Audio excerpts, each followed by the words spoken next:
Due to the graphic nature of this cult's crimes, listener discretion is advised. This episode includes dramatizations and discussions of murder and assault that some people may find offensive. We advise extreme caution for children under 13. Hi, I'm Greg Polson, and this is Cults. Today we'll begin our exploration of the most notorious American cult of all time, the People's Temple, controlled by the infamous Jim Jones. Like many new religious movements from the era, the temple had envisioned a racially integrated and just future. Instead, the cult's actions resulted in the largest mass suicide and cult murder in American history, at the infamous site known simply as Jonestown.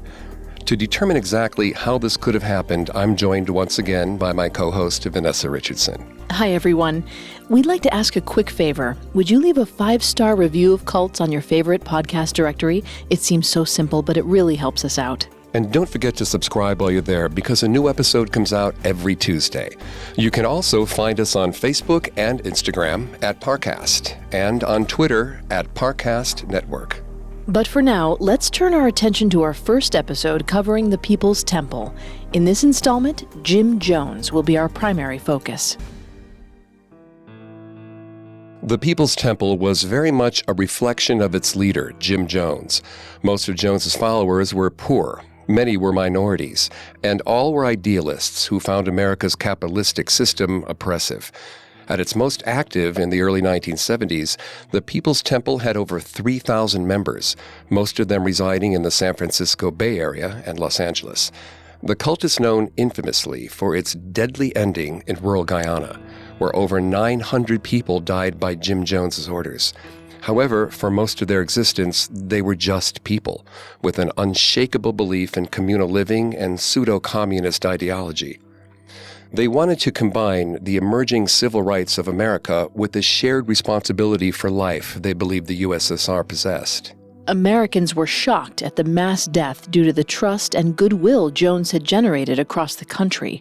In the decades of the 60s and 70s, with tricksters and crooks springing up in religion and politics all over the country, Jim Jones always carried an air of respectability. This inherent conflict between the means and the end, or as Jones himself might say, the battle for the soul that rages within each of us, is the thematic heart of this cult's history. Jim Jones convinced himself it was all worth it, right up to the bloody end. Unfortunately, he was also able to convince his followers of the same. The end began in 1978 on an airstrip in Port Kaituma, not far from the Guyanese capital of Georgetown. 4 years before this bloody event, in 1974, the nearby settlement of Jonestown was built by members of the People's Temple, funded by their own massive donations to Jim Jones's cult. Jonestown was supposed to be a utopia. That was Jones's pitch to his followers. The tragedy of Jim Jones and the People's Temple came about due to a lack of communal feeling and communal possibility in America. The cult drew people who just wanted to build a better world, one where we could all live together in harmony. In the beginning, long before the bloodshed, this simple dream could even be seen in Jim Jones himself. He desired a community, a family. So he started one. But Jones's need was born of a desire for power, not love. That inherent flaw remained a ticking time bomb throughout his life. We need to see when the clock was set. Back in May of 1931, not long after the Great Depression had fallen upon the world. On May 13, 1931, James Jimmy Jones was born to Lynetta and James T. Jones in rural Crete, Indiana. Yet from the start, there was no stability or comfort in the child's life. Like many at the time, James was driven away from farm work as the Depression took its toll on the country. Country families were forced to move closer into urban centers in the Midwest. Lynetta and James moved with their 3-year-old son to the growing town of Lynn, Indiana. They lived in a small house surrounded by a dusty, barren yard. By night, the trains rolled by, carrying prosperity elsewhere. Such conditions only enhanced the restlessness in the heart of Lynetta Jones. In her opinion, she had never been meant for small-town life. She was a dreamer and achiever since childhood and never let her gender define her goals. Lynetta attended agricultural and business colleges, hoping to start a business of her own. But when her mother died in 1925, the shock drove Lynetta to seek comfort in a more typical life. She would settle down and start a family. She married James Thurman Jones a few years later. He was 16 years her senior, but he seemed to have a solid career ahead of him. But the gas attacks of World War I had taken their toll on James's lungs. No longer able to sustain himself in field work, he took on menial labor jobs.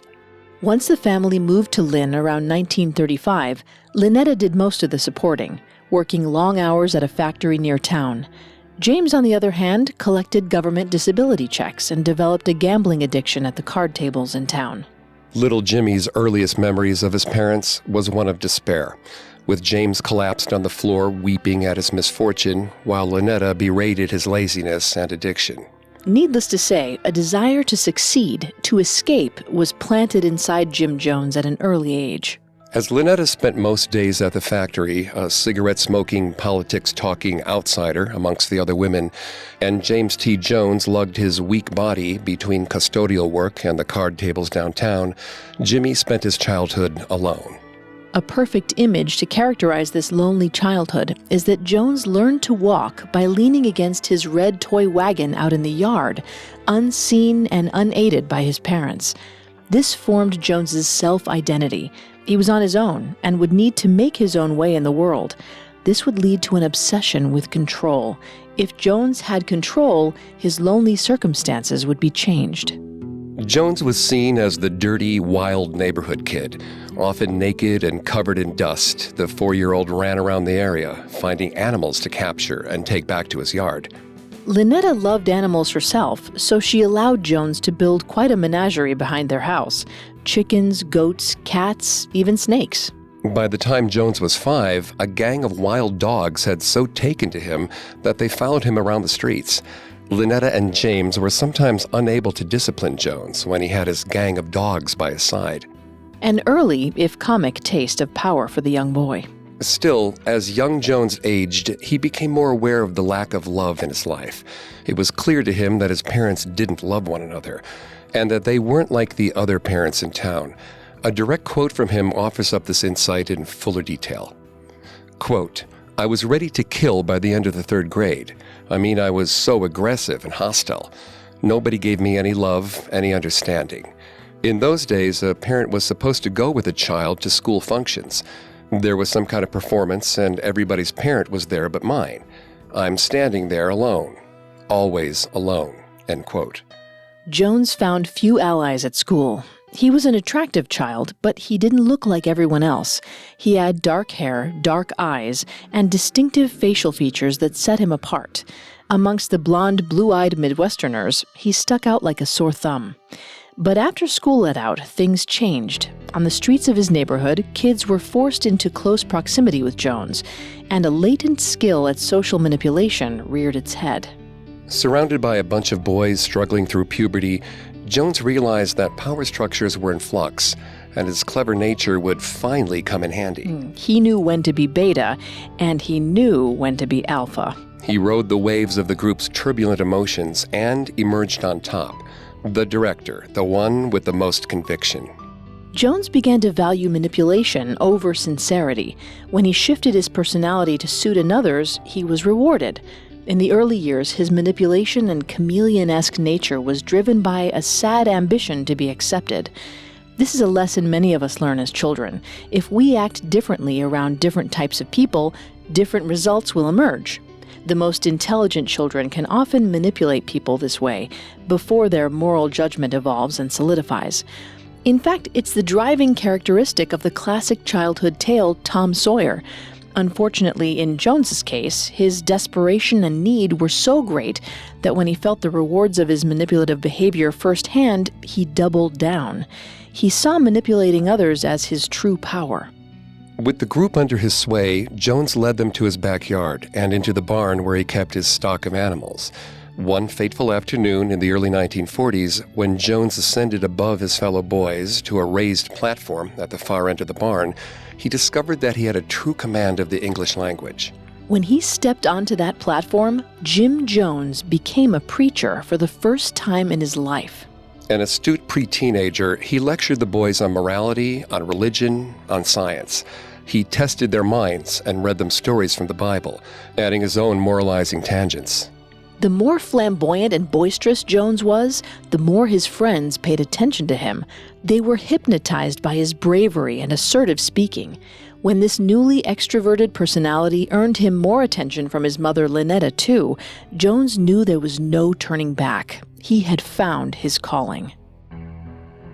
Jones began regularly dressing in a long robe, his version of a priest's smock. He decorated the barn with candles and stacks of books. In the hot summer months, he made lemonade to lure the boys into his temple. And in the cool autumn months, his lectures and lessons could span 6 hours a day. Jones raised carrier pigeons. In front of his peers, he sent these birds out of the barn with mysterious messages tied to their legs. He never told the boys what the messages were, and he saw that their interest and investment only grew. Charisma, intelligence, command, and mystery. Jim Jones was a natural. But early power also awakened a malicious side of Jones. He sometimes locked the boys, like his best friend Don Foreman, in the attic of the barn for no reason at all, calling it a test of will. He also tortured his animals, bleeding them in so-called scientific experiments, or cutting off limbs of ducks and tying them to chickens as an example of his surgical prowess. When Don asked Jim why he had so many animals if he didn't even like them very much, Jim replied, "I just want them." Animals were means to an end, in other words. Even if he hurt the creatures, it was worth it to be surrounded by attention and interest. The end, as always, being community and acceptance. Jones's neighbor Myrtle Kennedy, an older, pious woman, noticed the boy and his strange robes. Since Lynetta never took Jones to church, Kennedy did it herself. So began Jones's religious journey through Lynn, Indiana. Kennedy's Nazarene Church was Jones's first introduction to organized religion. He then went off on his own personal tasting tour of everything Lynn had to offer: the straightforward Methodist Church, the popular Disciples of Christ Church, the anti-war peacenik Quakers. But the church that truly blew Jim Jones's mind was outside of Lynn, along the dusty highway toward the countryside. It was a small Pentecostal congregation, newly inspired by the evangelical movement. Derogatorily called holy rollers by the mainstream Christians in town, they were animated in their worship, crying, singing, dancing, speaking in tongues. But to Jones, the rollers were inspired. They were connected to something higher than themselves, and they welcomed anyone into their ranks. Their practice inspired the young barnyard preacher. As Jim Jones entered high school, his moral ideas took on real weight. After years of listening to his mother spout unpopular opinions about the state of labor and race relations in America, Jones himself took on the mantle of social activist. The war between socialism and capitalism spoke to Jones, and he became fixated on communist ideas. He thought Marxist living was the only true path to true civil rights in America. Until then, the capitalist market would exploit the poor and the minorities like it always had. This child, born of the Depression, became a socialist convert. It was a strange brew, the wild evangelical streak from the Holy Rollers and the grounded atheistic perspective of Lynetta Jones. But social justice was the link, and socialism was the marketing strategy. It became the guiding directive of Jim Jones's proselytizing for the rest of his life.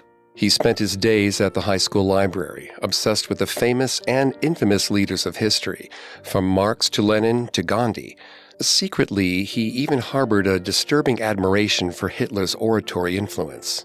But these studies weren't bringing Jones enlightenment. Even as he spent his weekends journeying into the more urban city of Richmond, preaching to minorities on the street about the pursuit of civil rights, he remained desperate and lonely.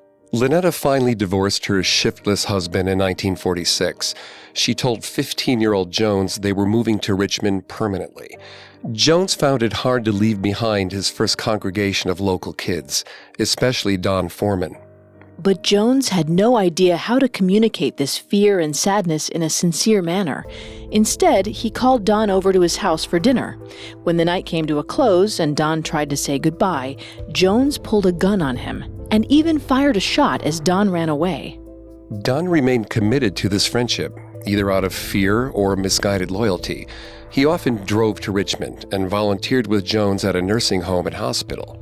Yet at the hospital, Jones was his boss and often gave Don humiliating and pointless tasks as torture.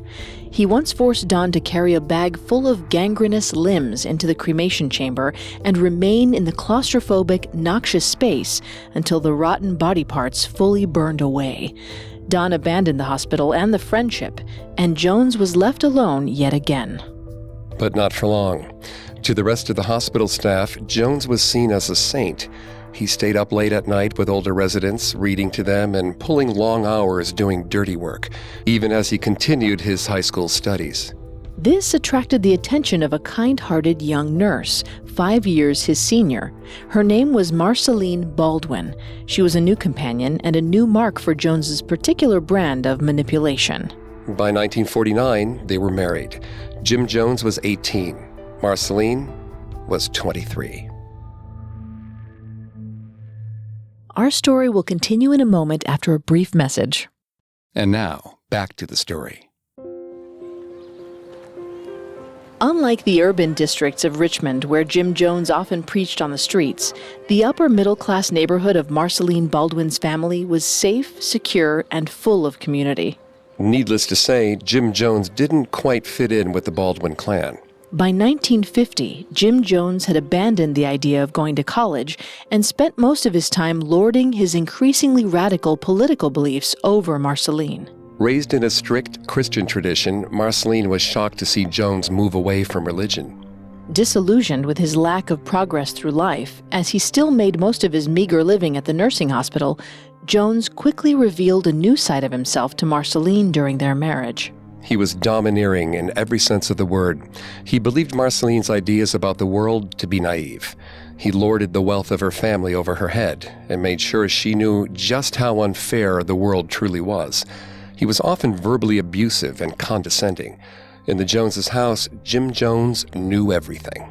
As Jones dove deeper into works by Marx and other communist theorists, Marceline worried that he had lost his connection to God for good. This wasn't the type of man with whom she had wanted to raise a family. Then, in 1952, like a hand of fate reaching down from heaven, Marceline discovered a new creed written by the Methodist Church. Its focus was social and local. To quote directly, the manifesto focused on, quote, the abatement of poverty, security for the aged, collective bargaining, free speech, prison reform, and the rights of racial groups, end quote. In short, it was everything in which Jim Jones claimed to believe. Within a few short months, he had registered with the Methodist ministry. In 1953, Jim and Marceline moved to Indianapolis. Jones taught at Somerset Methodist Church in a poor neighborhood, but spent the rest of his hours laying the groundwork for his own congregation. Jim's vision was simple. He would lead the first fully integrated Methodist congregation in the city.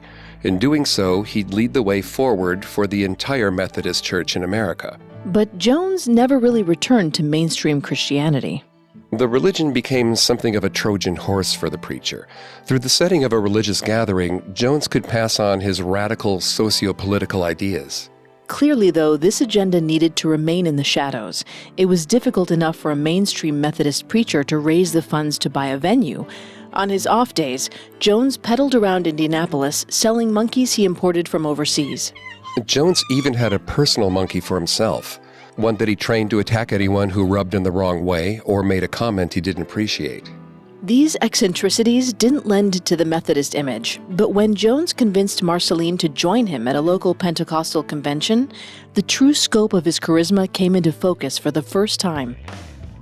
Called up on stage and proclaimed as a rising prophet by a Pentecostal leader, Jones overcame initial anxiety and entered what can only be described as a trance state. Speaking full speed and nonstop for almost an hour, Jones held the entire convention in the palm of his hand. He quoted biblical passages seemingly at random, tying them into modern-day issues and moralizing. He even ended the performance by calling up members of the audience. People fell to the ground under his touch. Even Marceline couldn't believe the influence he managed to command with only one afternoon. Attendance at this convention marked a turning point in the development of Jones's congregation. It made Jones recall the power and energy of those early Holy Roller sermons. From this point forward, Jim Jones decided he wouldn't just be a preacher, but a faith healer as well. After witnessing his performance at the Pentecostal convention, local Reverend Russell Winberg gave Jones time on the pulpit at the nearby Laurel Street Tabernacle. Here, Jones began to perform faith healings on a regular basis. He would call a volunteer, stricken with some disease or illness, and cure them on stage in front of everyone. Now, cure isn't the most accurate way to put it. What Jones did was put on a magic show of sorts. For example, if a congregant was suffering from cancer, Jones would stand close to them and, utilizing sleight of hand, would pull out a fleshy, bloody mass, telling everyone that it was the malignant tumor itself. The chosen congregant believed in this event, even if their sickness never went away. They just wanted to believe, and Jones knew that. Really, this was just more barnyard preaching. The malignant tumors were animal organs kept in jars backstage. These cancer extractions brought Jones immense popularity at the tabernacle.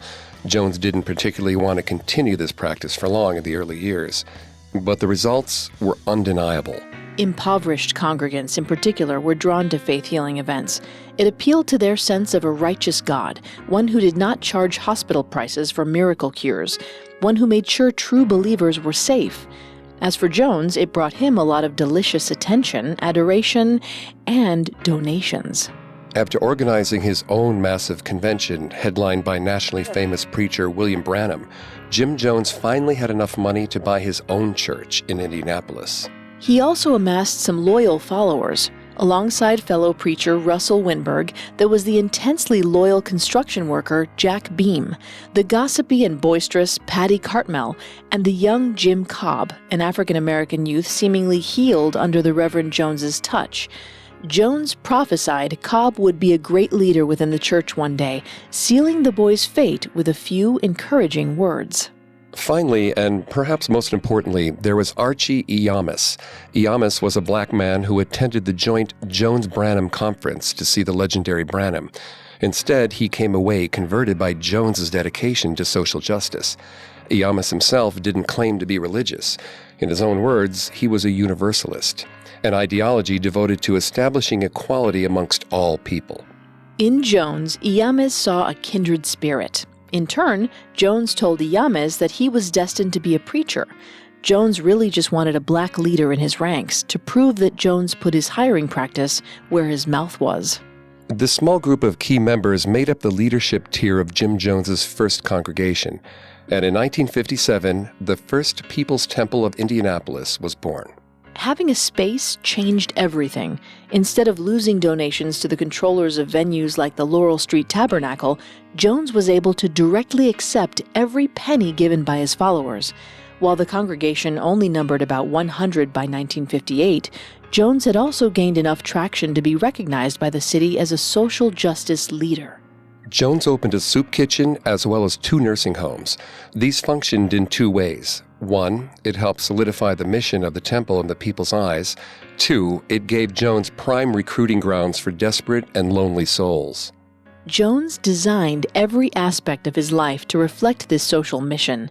Marceline desperately wanted a family of her own. So first, Jones adopted a 10-year-old girl named Agnes, abandoned at the temple by her own mother. Soon afterward, Marceline and Jim adopted 2 Korean children, naming them Stephanie and Lou. Within 2 years, though, Stephanie died in a tragic car accident. Jones and Marceline flew over her friend from the orphanage in Korea, bringing Suzanne into their lives. Marceline gave birth to her one and only natural-born child, Stephan Gandhi Jones, in 1959. Jones took this birth as yet another marketing opportunity. They simultaneously adopted an orphaned black child and named him Jim Jones Jr. Stephan and Jim were to be raised like twin brothers. To the congregation of the People's Temple, a beautiful metaphor for their greater mission. Jones called this collection his Rainbow Family, but they were more a banner image for the People's Temple than a close-knit group. As the temple grew, Jones spent less time engaged with his actual family and more time cultivating his larger, symbolic one. Jones's manipulative tactics grew even more extreme.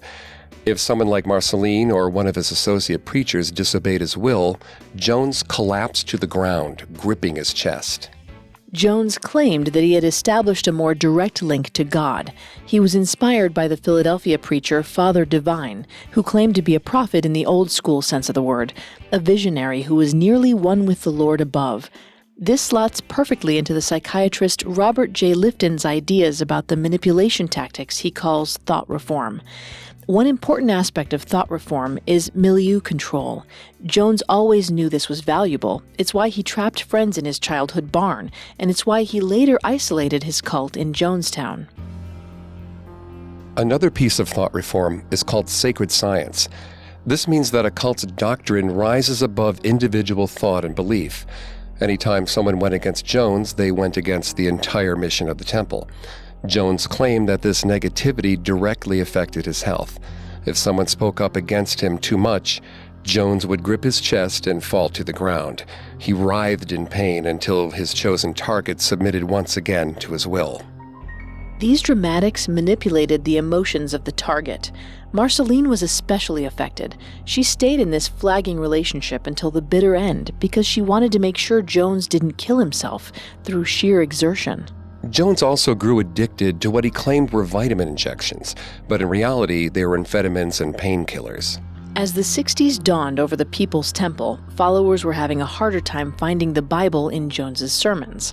Much like Father Divine, Jones' focus was anti-materialism. He wanted his followers to give up all of their earthly attachments and dedicate themselves fully to serving in the temple's various social wings. Also like Divine, Jones moved focus away from worshiping God. Instead, he told his congregation that God was the good that existed inside all of them, and that Jones himself was the paragon of this goodness. This was the final evolutionary step in Jones's command of thought reform. Lifton names the term mystical manipulation. Jones began practicing this tactic with his faith healings. He orchestrated events that led people to assume he had mystical abilities. The end goal was to craft the identity of an earthbound God. Over the coming years, Jones would double down over and over again on mystical manipulation. This alienated many, but Jones didn't care. He wanted only the followers who would buy into his cult of personality. He wanted people willing to believe he was God. With the help of Patty Cartmel, who acted as a spy on his part within the congregation, Jones began reading minds and predicting futures in his high-energy sermons. This proves that, by this point, Jones knew all of his power arose from the minds of his followers. He needed to know everything about them so that he could play on their fears, individually and collectively. He would craft personal prophecies of doom for those whose beliefs seemed to be wavering, and reward visions of success to those firmly in his ranks. For those already ready to believe, this was even more proof. Jim Jones was truly a prophet. For those who were suspicious, though, the People's Temple increasingly seemed like a communist experiment. Sure, Jones never used the word, instead returning again and again to the term communalism, but the implications of his anti-capitalist, anti-materialist creeds were becoming ever more clear. A voracious reader of the news and a keen historical mind, Jones was able to recontextualize modern events in an epic and religious light. Jones was especially obsessed with the nuclear bomb. As the war in Vietnam heated up and the Cuban Missile Crisis brought the reality of the Cold War into sharp relief, sermons at the People's Temple took on an apocalyptic aspect. Hopped up on drugs and egomania, Jim Jones became massively paranoid of the end times. While it's doubtful he believed that God was truly about to punish America, he probably believed that a fully human-created nuclear war was imminent. He dove deeply into research. Jones read that South America was likely to be the safest continent if such a nuclear conflict broke out, mostly due to the high mountain ranges to guard against radiation and distance from nuclear crossfire between the U.S. and USSR. So began the first plans to migrate the People's Temple out of America. In 1962, Jones left Winburg in charge of the temple and took his Rainbow family on an exploratory trip. First, they passed through Georgetown in what at the time was British Guyana. Jones's paranoia wasn't sated, though, until they reached Brazil.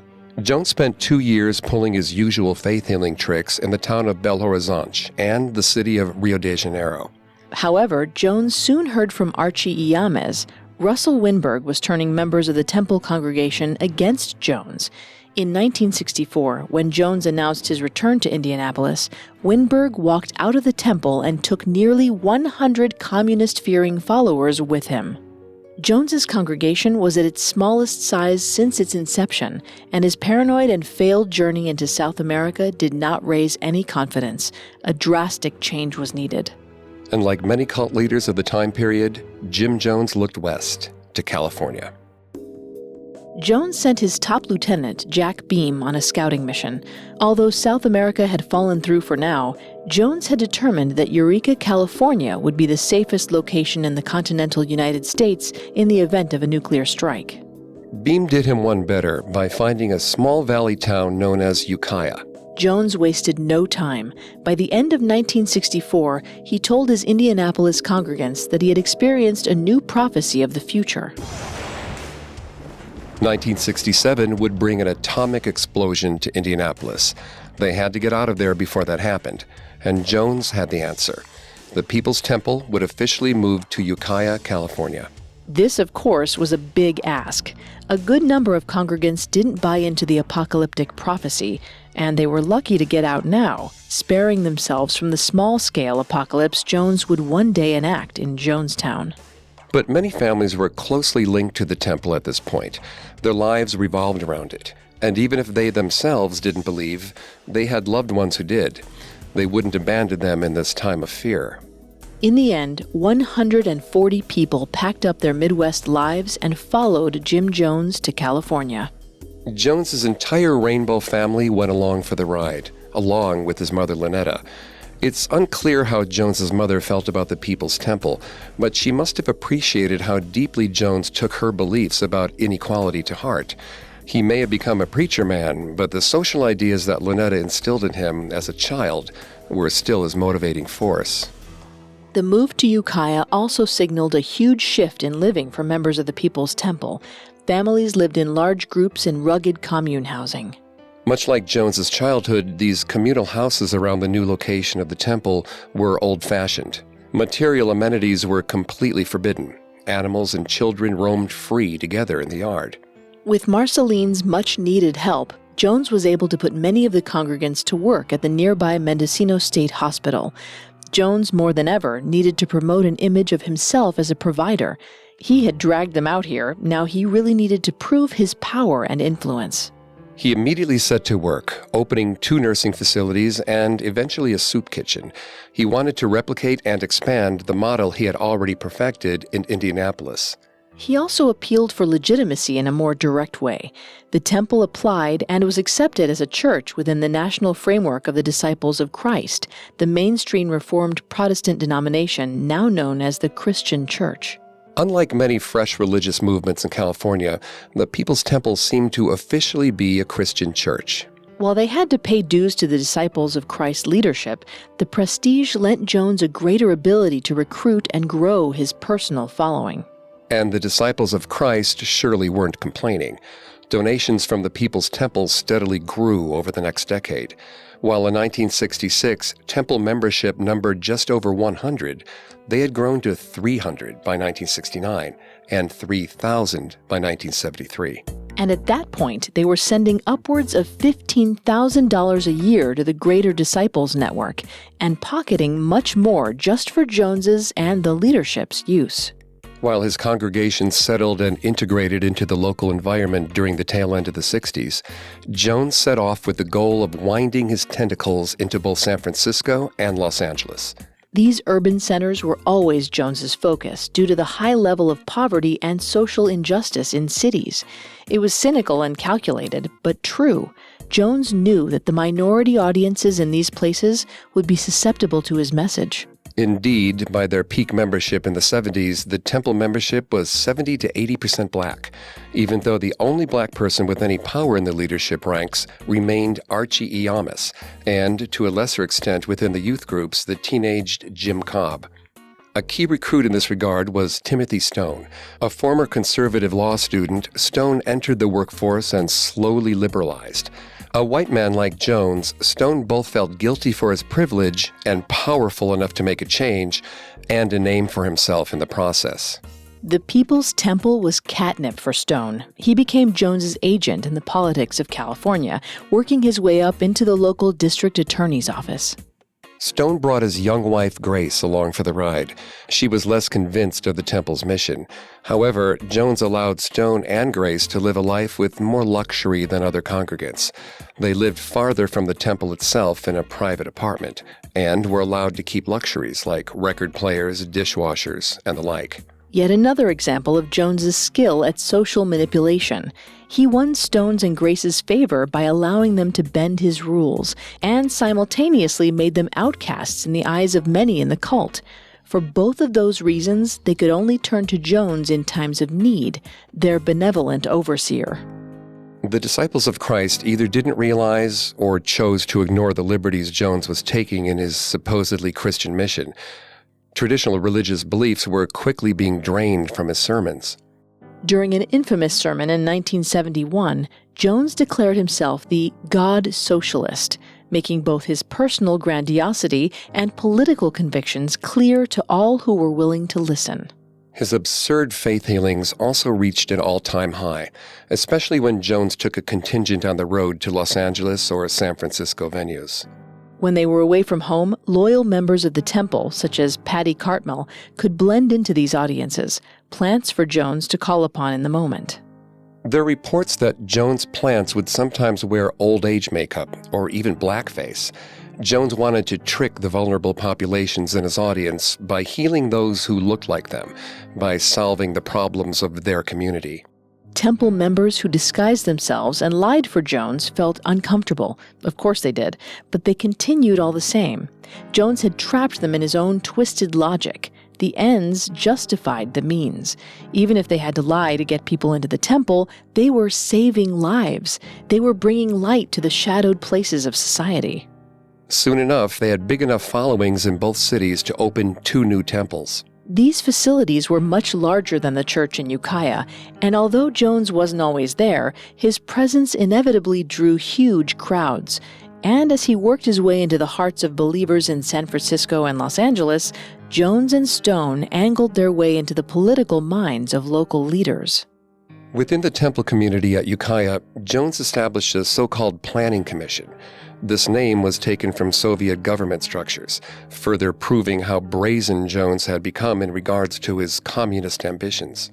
The Planning Commission, or PC, was ostensibly a leadership council, but the initial group quickly ballooned in size, encompassing over half of the temple's membership. So Jones kept dividing and breaking down the Greater Planning Commission into smaller and more elite agencies. He was creating a tiered reward system and turning members of the temple against one another as they all competed to impress Jones and win a place closer to his side. And as this intra-temple competition became more rapid, the true darkness hiding within Jones and his ideology finally revealed itself. We'll return to our story in just a moment. Now, our story continues. In the most literal sense, the 1970s became the decade of an important question for followers of Jim Jones. Were you on the bus or were you off? By 1972, combined offerings from the Los Angeles and San Francisco temples surpassed $30,000 a week. With these funds, Jones invested in 11 tour buses, repurposed into machines for his message. Jones selected an honored group of followers and rolled with them across the country, no longer just to San Francisco and Los Angeles. Jones's Holy Rollers rolled from Denver to Houston to D.C. to New York, all the while selling as much promotional material as possible. They sold healing oils. That was really just cheap olive oil. They sold scraps of Jones's old robes, mostly just from clothes picked up at thrift stores on the road. Most egregiously, they upcharged new believers on small photos of Jim Jones himself. Jack Beam led the charge on these photo sales. He claimed he always kept one on the dashboard of his vehicle, and that once, when he had a grievous accident that nearly decapitated him, the photo of Jones held him together with holy power. The insanity of Jones's faith healer image was beyond reproach now. During these religious tours, Jones started having his audience plants pretend to have strokes and die in the middle of sermons. Jones, of course, would stand over the body and return them to life. This happened on a regular basis during these touring years. Jim Jones was literally claiming to have power over death. His ambition of transforming into a God-on-earth figure like Father Divine was complete. Equipped with his newly divine ego, Jones thought it would be an excellent idea to swing back into Indiana on the road returning to California. All 11 tour buses pulled into Lynn, his hometown. The lead tour bus pulled over, asking for directions to their prophet's old home. By sheer chance, the man they stopped to ask was Don Foreman, Jones's childhood friend. Don asked who exactly their prophet was, and when the name Jim Jones returned to his ears, Foreman wasn't even that surprised. He laughed, shook his head, and pointed them down an old dusty road to the Bethlehem of southern Indiana. Jones's childhood religious mentor, Myrtle Kennedy, was more pleased to see her old religious charge return home. Jim Jones had his tour buses stay in Lynn overnight to make sure the entire town could see what he had become. But like everything in Jones's life, this was a facade. The settlement in Ukiah was slowly changing and coming under scrutiny by local officials. Children in the temple were allowed to attend a normal elementary school in Ukiah, but teachers were growing suspicious of these temple kids. They were precocious and often spoke out in class, declaring their beliefs in revisionist history Jones espoused during sermons. One teacher discovered a group of temple kids comparing bruises one day. While in a group, they all claimed to have been hurt while playing in their yard that weekend. But later, when the teacher got a child alone, they admitted that temple leadership had forced all of the children on a brutal, long, and unsupervised hike into the mountains. Abuse wasn't just limited to the children in Ukiah, though. Abuse against adult members was just as pervasive, and in some cases, more severe. While in Indiana, Marceline had suspected Jones of several affairs, but in California, her husband no longer tried to hide it. Ever since the People's Temple migrated to California, Jones had begun to encourage more openness in congregants' relationships, as if to match the free love suddenly taking over the West Coast. Sexual sharing became a key feature amongst the temple populace. It fit neatly into Jones' commutalist manifesto. Jones led the way by establishing an open relationship with Carolyn Layton, one of the newer followers whose husband was also in the temple. Her husband, of course, bowed to Jones's will. Carolyn herself was deeply in love with the temple's leader. She felt as if she had been selected by God and didn't think she needed to hide it from anyone, including Jones's children. By 1973, Carolyn was pregnant, and soon enough, Jim John, also known as Chemo, was born. One rainbow family wasn't going to be enough for Jim Jones anymore. An even more disturbing transgression can be found in Jones's relationship with Timothy Stone and his wife Grace. In 1972, Timothy and Grace had a son, John Victor Stone. Unbeknownst to Grace, however, Timothy agreed to sign an affidavit proclaiming that Jim Jones was the child's true father. This was kept secret from Grace for the first few years of John Victor's life. Eventually, the document would be used as emotional blackmail, a tool Jones used to keep both Stone and Grace in line as they both questioned the temple's future direction. We'll turn to the saga of John Victor Stone in more detail next week, but the fact that Timothy agreed to sign over the legal rights to his firstborn child should illuminate just how indoctrinated the higher levels of temple leadership were. Jones' emotional torture wasn't limited to Marceline or the Stones, though. Almost every member of the Planning Commission was put on trial at some point. Jones would make an accusation, usually a baseless one, and the chosen victim would be endlessly berated during the long, hot PC meetings above the Ukiah Temple and shunned in the community at large. As we mentioned earlier, Jones created these emotional divisions between members to create an atmosphere of fear and instability. This fits into another piece of Lipton's thought reform theory: confession and a demand for purity. Jones forced members to strip themselves down, physically and metaphorically. All of their faults were to be displayed. Once cowed by their personal shame, Jones demanded that they own their sins and take a position of subservience. Only by following Jones could they redeem their failed lives. Yet the man himself was also a facade. By the early 70s, his drug addiction had reached a point of no return. He used drugs daily and often, with Quaaludes as his personal favorite. During the leadership meetings that stretched late into the night, Jones collapsed on a couch and made Marceline or others close to him inject him in front of everyone. People either ignored the issue or truly believed he needed the injections to sustain his connection to a higher power. Other latent desires took control of Jones's behavior. Having an affair with Carolyn wasn't enough. As the leader, he was the most desirable man in Ukiah.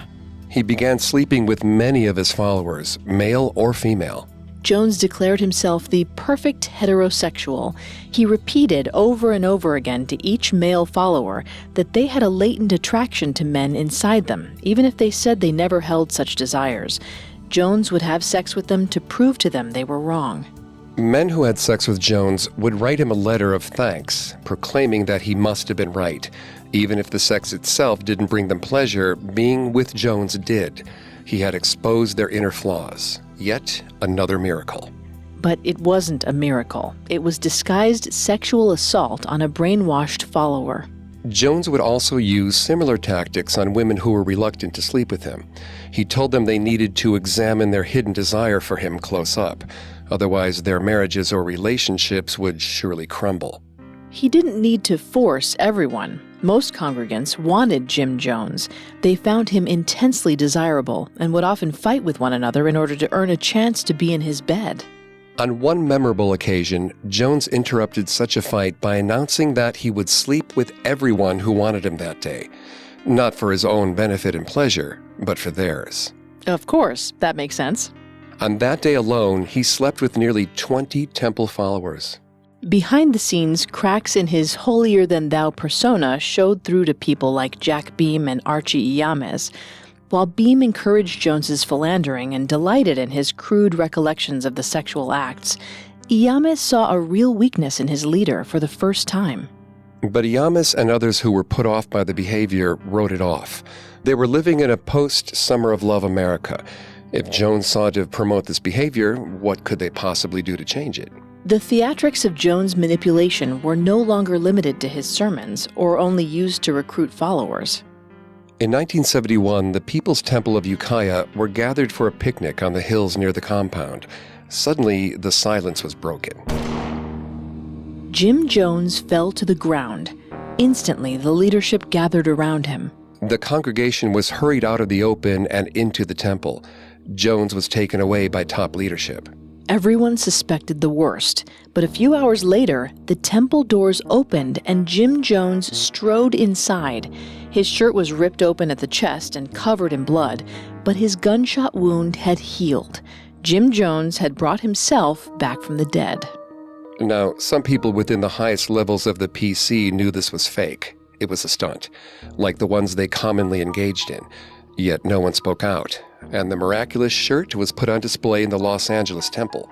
Jones immediately upped security. The temple guards were given loaded guns, and patrols circled the Ukiah grounds. Jones's office was always guarded by the most loyal and youthful members. Jim Cobb, Jones's prophesied leader from the inner city of Indianapolis, was one of his most trusted protectors. This level of paranoia was unjustified, but Jones was right to be afraid. Sharks were circling. His homecoming stunt in Lynn had awakened the interest of skeptical journalists at the Indianapolis Star, who remembered the People's Temple as a faith-healing stunt church from the 60s.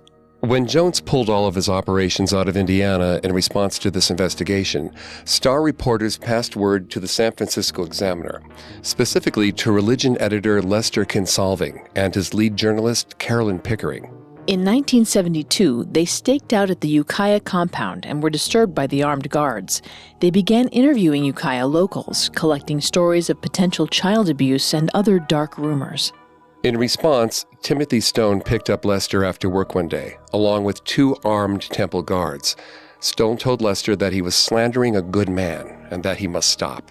Jones funneled money to the Examiner, a goodwill donation, one like the many the temple gave out to San Francisco clergy, politicians, and journalists.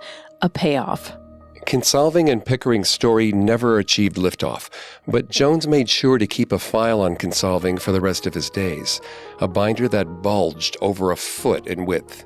Jones was feeling the heat of unwanted attention. Then, hearts broke across the temple population when 8 of the youth leaders, including Jim Cobb, defected in 1973. Known as the 8 Revolutionaries, they were the first people to stand up to Jones, even holding him at gunpoint in one of the temple communes. They told him they wanted Jones to let them go and to have their remaining family members treated properly. Jones would not poison others against them. In exchange, they wouldn't disrupt his operations further. They would leave Jones and the temple to continue in peace. At gunpoint, Jones agreed to these terms. Jones agreed, but knew further defection would eventually follow. He needed to increase control. The final straw came in December of the same year, 73. Jones was in Los Angeles to give a few sermons, but was caught with his pants down, literally, in a theater off of MacArthur Park. He had solicited a sex worker, who was really an undercover police officer, and been taken downtown for questioning. With some nifty legal maneuvering, Stone was able to get Jones out and offer an implausible but successful cover story. Jim Jones had been recently diagnosed with a urinary infection and needed to stimulate his member every so often in an effort toward recovery. LAPD had to let the powerful leader go, but their interest didn't flag. They opened a file on Jones and began asking police in San Francisco to keep their eyes peeled. Like the Examiner reporters, the People's Temple became a target in their eyes. Jim Jones wasn't the man he claimed to be. Enemies were gathering on all sides. The defectors, the press, and law enforcement were all tangible threats. He called together the temple's top leaders, Marceline, Iamis, Beam, and Cartmel. The time had come, Jones said, to build their utopia. Ever since 1962, Jim Jones had kept alive his hope to build a faraway sanctuary, a true home for his socialist kingdom under God. And he had never forgotten his visit to British Guyana, which had gained independence as Guyana in 1966. So Beam and Iamis were sent on a scouting mission. Jones and his family soon followed. They flew to Georgetown and then took another quick hop to Port Kaituma. They touched down on the same runway where Jones would one day kick off his infamous mass murder. With $2 million promised to the Development Commission of Georgetown, Iames and Beam were authorized to purchase a parcel of land outside of Port Kaituma. By the end of 1974, construction of Jonestown would commence. Within 4 years, everyone in Jonestown would be dead.